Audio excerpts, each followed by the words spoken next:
ஸ்ரீமதே ஸ்ரீ வராக மகா தேசிகாய நமகா, ஸ்ரீமதே ஸ்ரீ ரங்கராமானுஜ மகா தேசிகாய நமகா, ஸ்ரீமதே நிகமாந்த மகா தேசிகாய நமகா, ஸ்ரீமதே ராமானுஜாய நமகா. திருப்பாவையில் ஸ்ரீமத் ராமாயணம். இன்னைக்கு ஓங்கி உலகளந்த பாசுரம். ರಾಮನಾಮವೆಂಬು ನಾಮವನೆನದರ ಭಯಮಿಲ್ಲ ಮನಗೆ, ಮೂನು ಲೋಗುಗೆ ಕಾರಣಕರ್ತ ನಾರಾಯಣ ಜಗಗೆ. ರಾಮನಾಮವೆಂಬು ನಾಮವನೆನದರ ಭಯಮಿಲ್ಲ ಮನಗೆ, ಮೂನು ಲೋಗುಗೆ ಕಾರಣಕರ್ತ ನಾರಾಯಣ ಜಗಗೆ. ಶ್ರೀಮನ್ನಾರಾಯಣ ಜಗಗೆ, ಶ್ರೀಮನ್ನಾರಾಯಣ ಜಗಗೆ. ஓங்கி உலகளந்த உத்தமன், உத்தமன்னா யாரு? அதமன், மத்தியமன், உத்தமன் அப்படின்னு 3 விதமாக இருக்காளாம். மனுஷா எப்படி இருப்பாளாம்? அதமன் அப்படின்னா பிறரை ஹிம்சித்தாவது தான் வயிறு வளர்க்க வேண்டும் என்று எண்ணுபவன்.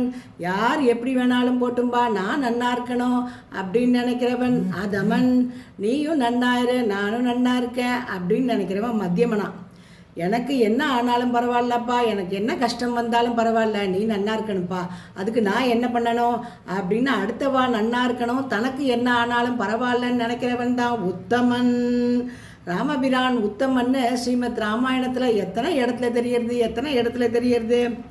முதல்ல தசரத சக்கரவர்த்திட்ட அயோத்தி மக்கள்லாம் சொல்கிறாராம், யுவராஜ பட்டாபிஷேகம் பண்ண போகிற ராமபிரானுக்கு நகர மக்களான நீங்கள்லாம் என்ன நினைக்கிறேன்னு கேட்டவுடனே முதல் வார்த்தை என்ன சொல்கிறாளாம்? முதல்ல பண்ணுங்கோ, அந்த நாளை நாங்கள்லாம் எதிர்பார்த்துட்டு இருக்கோம் அப்படின்னு சொல்லிட்டு எப்படிப்பட்டவன் ராமன்னு வரிசையாக ராமபிரானுடைய குணங்கள்லாம் அடுக்கிறாளாம். வியசனேஷு மனுஷ்யானாம் பிருசம்பவதி துக்கிதக, உற்சவேஷு ச சர்வேஷு பிதேவ பரிதுஷ்யதி.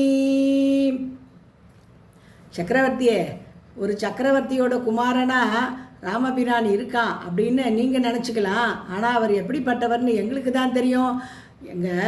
எங்களோட ஒருத்தனாக பழகிறது மட்டும் இல்லை, எங்கள் ஆற்றுல யாருக்காவது ஏதாவது கஷ்டமோ துக்கமோ நடந்தால் எங்களை விட அதிகமாக துக்கப்படுறவன் அவன்தான் உத்தமன்.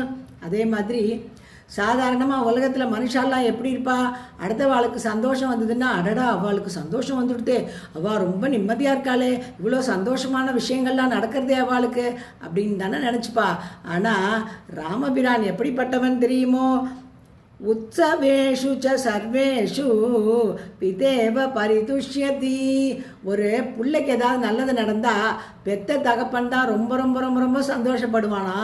அதே மாதிரி எங்கள் ஒவ்வொருத்தருக்கும் பெத்த தகப்பன் மாதிரி எங்காத்துல என்ன சந்தோஷமான விஷயங்கள் நடந்தாலும் எங்கள் பெத்த அப்பா மாதிரி அவ்வளவு சந்தோஷப்படுவான் சக்கரவர்த்தி ராமபிரான்.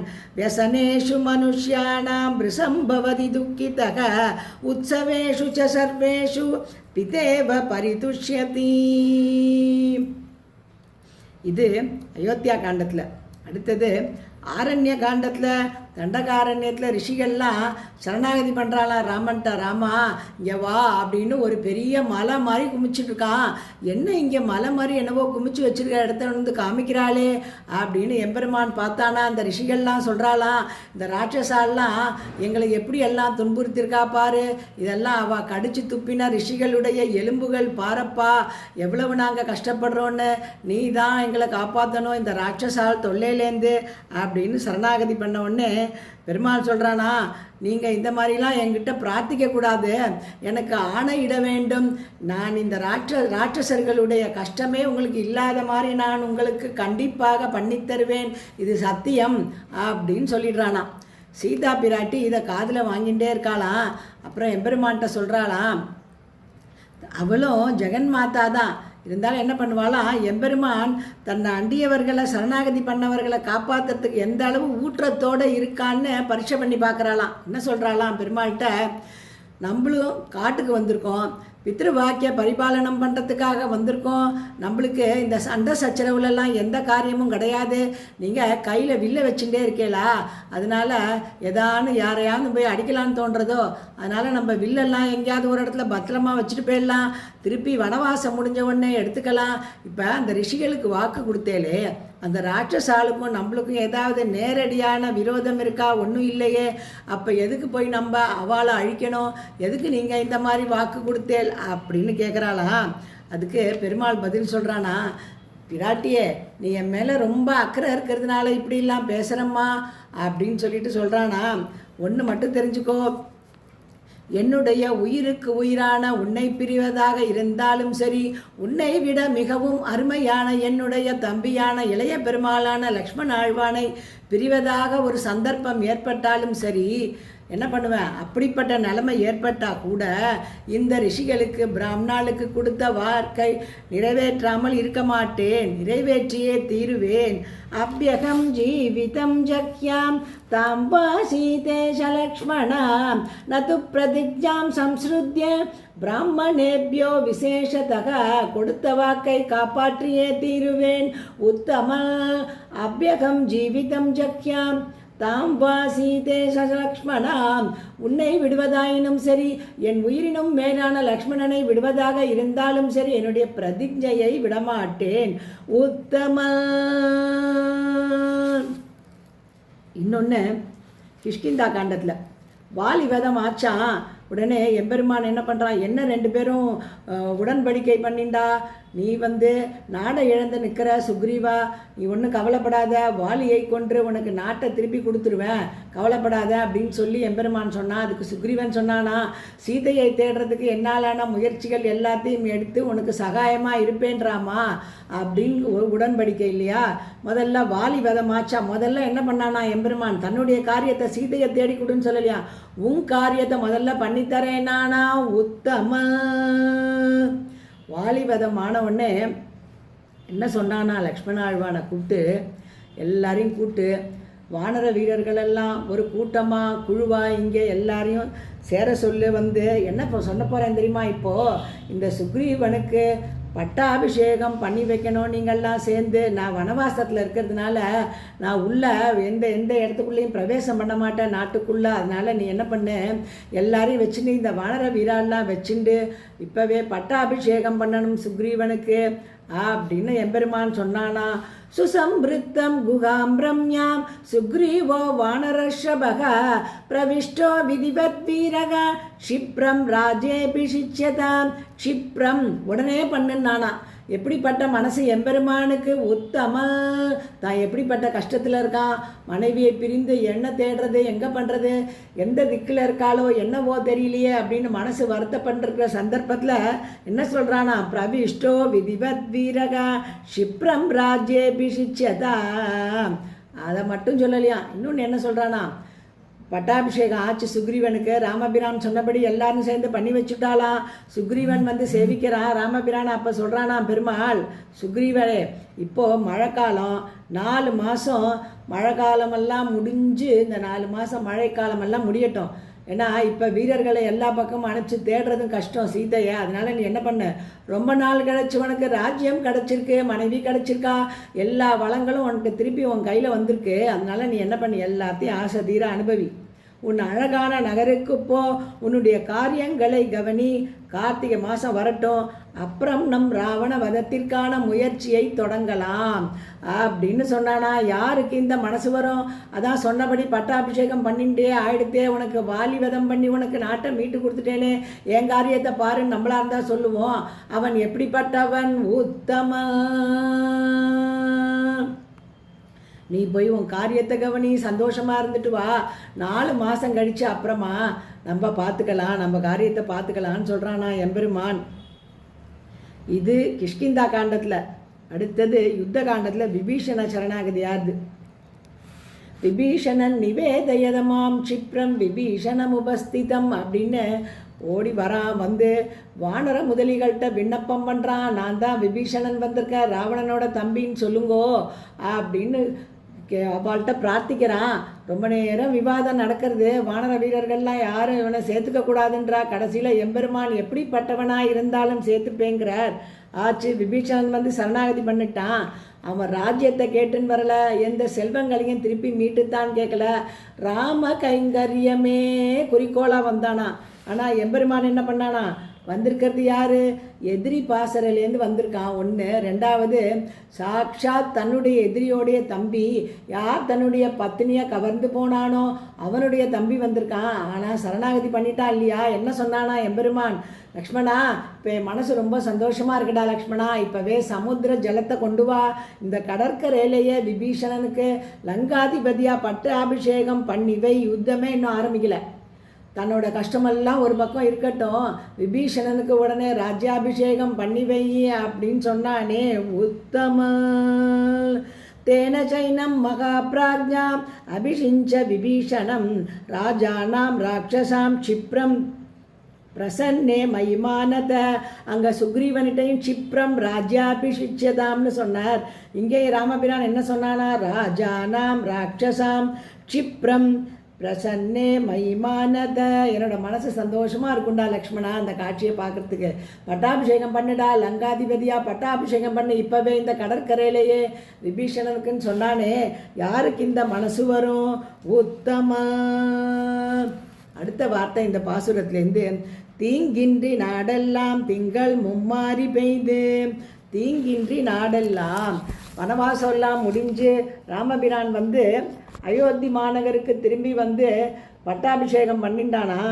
ராமராஜ்யம் எப்படி இருந்துதான், 11,000 வருஷங்கள் ஆண்டானா. எப்படி இருந்துதான், ஒரு அமங்கலமான ஒரு விஷயம் கூட நாட்டில் நடக்காமல் பார்த்துட்டானான். ந பர்யதேவத் விதவா நச்சபியால கிருதம் பயம் ந வியாதிச்சம் பயம் வாபி ராமே ராஜ்யம் பிரசாசதி. கொடிய விலங்குகளான ஒரு பயம் இல்லையா, நோய் நொடி இல்லையா, எந்த பயமுமே இல்லாமல் இருந்துதான். சரி, மழையெல்லாம் நல்லா பொழிஞ்சுதோ. நித்திய புஷ்பா நித்திய பலா தரவக ஸ்கந்த விஸ்ருதாக காலே வர்ஷீ ச பர்ஜன்யக சுகஸ்பர்ஷ மாருதக. நித்திய புஷ்பா நித்திய பலாக தரவக ஸ்கந்த விஸ்ருதாக காலே வர்ஷீ ச பர்ஜன்யக சுகஸ்பர்ஷ மாருதக. எப்படி இருந்துதா, ராமனுடைய ஆட்சி காலத்தில் மரங்கள்லாம் எல்லா பருவங்கள்லையும் பூத்து குலுங்கி பழங்களை கொடுத்துட்டே இருந்துதான். மேகங்கள் என்ன பண்ணித்தான், எப்போ உரிய காலத்தில் தேவையான அளவு தீங்கின்றி நாடெல்லாம் திங்கள் மும்மாறி பெய்து. தேவையான அளவு தேவையான காலங்களில் மழையை பொழிந்ததாம். காலே வர்ஷீ ச பர்ஜன்யகாம். காற்று எப்படி வீசித்தான், உடலை வருடி கொண்டு தென்றலாக வீசியதாம். சுகஸ்பர்ஷ மாருதக. அப்படி இருந்துதான். சரி, ஒரு நாடு இப்படி இருக்கணும்னா அந்த ராமன் எப்படி இருந்திருக்கணுமா. அந்த வார்த்தை யார் சொல்கிறா, மாரீச்சன் சொல்கிறான் ராமன் எப்படி இருந்தான்னு. சூர்பனகை மூக்கறுபட்டு வந்தா இல்லையா, ஓடி போய் ராவணன்ட்ட சொல்கிறாளாம், என்ன அழகு என்ன அழகு என்ன அழகு அந்த சீதை. யாரோ ராமனுக்கு பத்தினியாக இருக்காளாம். ஆனால் அவள் அங்கே இருக்க வேண்டியவ இல்லை ராவணா, இங்கே லங்கையில் இருக்க வேண்டிய அவள் எப்படிப்பட்டவ, அவள் என்ன அழகி தெரியுமோன்னு அவனை கிளப்பி விடுறாளாம். அவன் பார்த்தானா, சரி இந்த சீதையை எப்படி கவர்ந்து வருவது அப்படின்னு யோஜனை பண்ணிட்டு இருக்கானா. பண்ணிட்டு மாரீச்சன்ட்ட போகிறானா. அவகிட்ட என்ன சொல்கிறானா, மாரீச்சனே நீ என்ன பண்ணணும்னு தெரியுமோ, ஒரு பொன் மான் மாதிரி தக தக தக தக தக தகன்னு அப்படியே ஜொலிக்கணும். அந்த மாதிரி ஒரு மான் மாதிரி வேஷம் போட்டுண்டு அந்த பஞ்சவட்டியில் அந்த ஆசிரமத்தில் சீதாராமர் இளைய பெருமாள் இருக்கிற ஆசிரமத்துக்குள்ளே இங்கேயும் அங்கேயும் துள்ளி துள்ளி குத்தி உன்னை பார்த்த உடனே சீதாதேவி என்ன பண்ணுவா தெரியுமோ, எனக்கு அதை பிடிச்சி கொடுங்கோல, ஆசையாக இருக்கேன் அந்த மானோட விளையாடுறதுக்குன்னு கேட்பா. ராமனும் லக்ஷ்மணனும் அந்த மான் பின்னாடி போவா. அப்போ நான் என்ன பண்ணுவேன், சீத்தையை கவர்ந்து சிறையில் பிடித்து வந்து விடுவேன். இந்த மனைவி இந்த சோகத்தில் இந்த ராமனுக்கு தன்னோட ஆற்றல் எல்லாம் போயிடும், எல்லாவற்றையும் இழந்து விடுவான். அப்போ நான் என்ன பண்ணுவேன், ஈஸியாக ராமனை ஜெயிச்சுவேன், ரொம்ப எளிமையாக முடிஞ்சிடும் காரியம் அப்படின்னு சொன்ன உடனே மாரீச்சனுக்கு நாக்கெல்லாம் உழந்து போச்சான். ஏற்கனவே விஸ்வாமித்ரர் யாகத்தும் போது ராமன்ட்ட வாங்கின உதையெல்லாம் ஞாபகம் இருந்துதான். அப்படியே கை கூப்பிண்டு ராவணன்ட்ட சொல்கிறானா, மகாராஜா உங்களை எல்லாரும் ஆகா ஓகோன்னு தான் புகழ்வா, ஆனால் நான் சத்தியத்தை பேச போகிறேன், உங்களுக்கு அறிவுரை சொல்கிறேன் நினச்சிக்காதீங்கோ. ராமன் எப்படிப்பட்டவன்னு சொல்கிறேன், அப்புறமா நீங்கள் இந்த காரியெல்லாம் பண்ணுறதா வேண்டாமான்னு யோசிச்சுக்கோங்கோ. ராமோ விக்கிரகவான் தர்மக சாது சத்ய பராக்கிரமக ராஜா சர்வஸ்ய லோகஸ்ய தேவானாம் பகவானிவ. ராமோ விக்கிரகவான் தர்மக.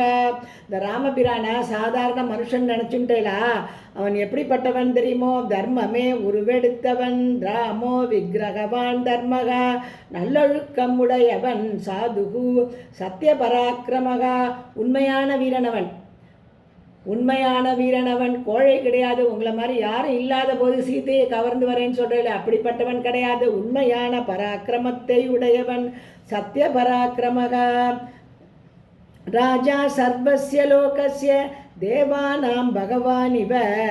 எல்லா உலகத்திற்கும் தலைவன் இந்த ராமன். அதனால நீங்கள் ராமனை அவ்வளவு சுலபமாக எடை போட்டுறாதீங்கோ அப்படின்னு ராமனை புகழ்றது யாரு? ராவணன் பக்கத்தில் இருக்கிற மாரீச்சன் புகழறானா? அப்படிப்பட்ட ராஜா இருக்கிறதுனால தான் அந்த அயோத்தி மாநகர் இப்படி இருந்துதா. எப்படி இருந்துதா? செழிப்பாக இருந்துதா, வளமையாக இருந்துதா, மழை சரியான நேரத்தில் சரியான அளவுல பொழிஞ்சுதான், காற்று தெண்டல் மாறி வருடி கொடுத்ததா, ஒரு கொடிய விலங்கோட பயம் இல்லையா, அமங்கலமான ஒரு புலம்பலோ எதுவுமே இல்லையா, வியாதிகள் இல்லையா, இப்படி இருந்துதா. ஏன்னா ராமன் அப்படிப்பட்டவனாக இருந்தான். ராமோ விக்கிரகவான் தர்மகா சாது சத்ய பராக்கிரமகா ராஜா சர்வஸ்ய லோகஸ்ய தேவானாம் பகவான் இவ. அடுத்த வார்த்தை நீங்காத செல்வம் நிறைந்து. கொடுக்குற செல்வம் யார் கொடுக்கணுமா? தாயார் கொடுக்கணுமா? இந்த பிராட்டியோடைய கண் பார்வை பட்டணுமா? அந்த திருக்கண் பார்வை பட்டதுன்னா அதுதானே நீங்காத செல்வம். இந்த நீங்காத செல்வம் லங்கைக்கு வேண்டும்னு எம்பெருமான் நினச்சானாம்.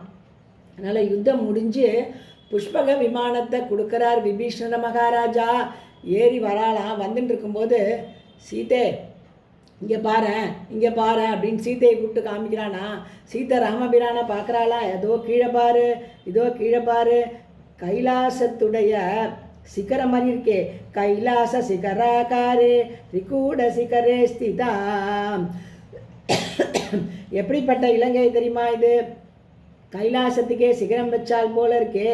அப்படிப்பட்ட இந்த லங்கை என்ன பண்ண நீ? லங்கா மீஷஸ்வ வைதேகி நிர்மிதாம் விஸ்வகர்மனா. விஸ்வகர்மாவால் உருவாக்கப்பட்ட இந்த இலங்கையை உன்னுடைய கண்களால் பார்ன்னு சொல்கிறானா. ஏன் எம்பெருமான் அவ்வளவு குறிப்பாக பார்ன்னு சொல்கிறான்னா, இந்த இலங்கையை இப்போ யார் ஆளப்போறா தெரியுமா? நம் பரம பக்தனான விபீஷணாழ்வான் ஆளப்போகிறான். அதனால் இழந்த செல்வம், சமிருத்தி, வளங்கள் எல்லாம் இலங்கைக்கு திருப்பி கிடைக்கணும் அப்படின்னா என்ன பண்ணணும்?